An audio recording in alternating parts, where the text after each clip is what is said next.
സ്വകാര്യ ബസിന്റെ അമിത വേഗതയാണ് ചടയമംഗലം ബസ് അപകടത്തിന് കാരണമെന്ന് ദൃക്സാക്ഷികൾ പറഞ്ഞു. MC റോഡിൽ കൊടും വളവെങ്കിലും ഒരേ സമയം 4 ബസ്സുകൾക്ക് പോകാവുന്നത്ര വീതിയുള്ള ഭാഗത്താണ് അപകടമുണ്ടായത്. 2 ബസ്സുകളും ഓരോ വാഹനങ്ങളെ ഓവർടേക്ക് ചെയ്തുവെന്നാണ് പരസ്പരം ഇടിച്ചത്. സ്വകാര്യ ബസ് വലതുഭാഗത്തേക്ക് തിരിഞ്ഞ് KSRTC ബസിന്റെ ഡ്രൈവർ സീറ്റിന് തൊട്ടു പിൻവശത്ത് ഇടിക്കുകയായിരുന്നുവെന്ന് ദൃക്സാക്ഷികൾ പറഞ്ഞു. ഇടിക്ക് തൊട്ടുമുമ്പ് സ്വകാര്യ ബസ് ഡ്രൈവർ ബ്രേക്ക് ചവിട്ടിയെന്നാണ് ദൃക്സാക്ഷികളുടെ നിഗമനം. ഈ സമയം KSRTC ബസിന്റെ നിയന്ത്രണം നഷ്ടപ്പെട്ടതിനാൽ സ്വകാര്യ ബസിനെ അല്പദൂരം വലിച്ചു നിരക്കി. ഇതുമൂലമാണ് KSRTC ബസിന്റെ ഒരു ഭാഗം പൂർണ്ണമായും തകർന്ന് കൂടുതൽ പേർക്ക് പരിക്കേറ്റതെന്ന് കരുതുന്നു. പരിക്കേറ്റവർക്കും മരിച്ചവരുടെ കുടുംബങ്ങൾക്കും അടിയന്തര സഹായമായി 10,000 രൂപ സർക്കാർ പ്രഖ്യാപിച്ചു. മരിച്ചവരുടെ കുടുംബങ്ങൾക്ക് കൂടുതൽ നഷ്ടപരിഹാരം നൽകുന്നത് സംബന്ധിച്ച് മന്ത്രിസഭായോഗം ചേർന്ന് തീരുമാനിക്കുമെന്ന് മന്ത്രി അടൂർ പ്രകാശ് പറഞ്ഞു. KSTP നവീകരണം നടത്തിയ റോഡിന്റെ പല ഭാഗത്തും അപകടം വരുത്തിവെക്കുന്ന അശാസ്ത്രീയതയുള്ളതായി ചടയമംഗലം ബ്യൂറോ റിപ്പോർട്ട് ചെയ്തു. റോഡിൽ ഈ ഭാഗത്ത് ഡിവൈഡർ സ്ഥാപിച്ചിരുന്നെങ്കിൽ അപകടം ഒഴിവാക്കാമായിരുന്നുവെന്ന് പ്രദേശവാസികളും പറയുന്നു. ചടയമംഗലം തിരുവനന്തപുരത്ത് നിന്ന് ഒരു KSTP റോഡിന്റെ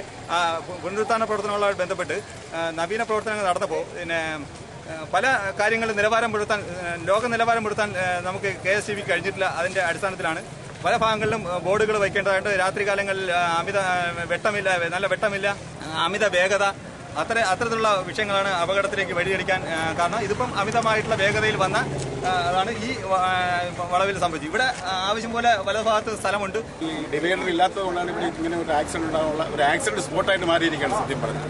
ഇപ്പോൾ ഇത് ഈ വർഷം തന്നെ ഏതാണ്ട് കുറഞ്ഞൊരു 5-6-7 ആക്സിഡന്റ് നടന്നു കഴിഞ്ഞാണ്.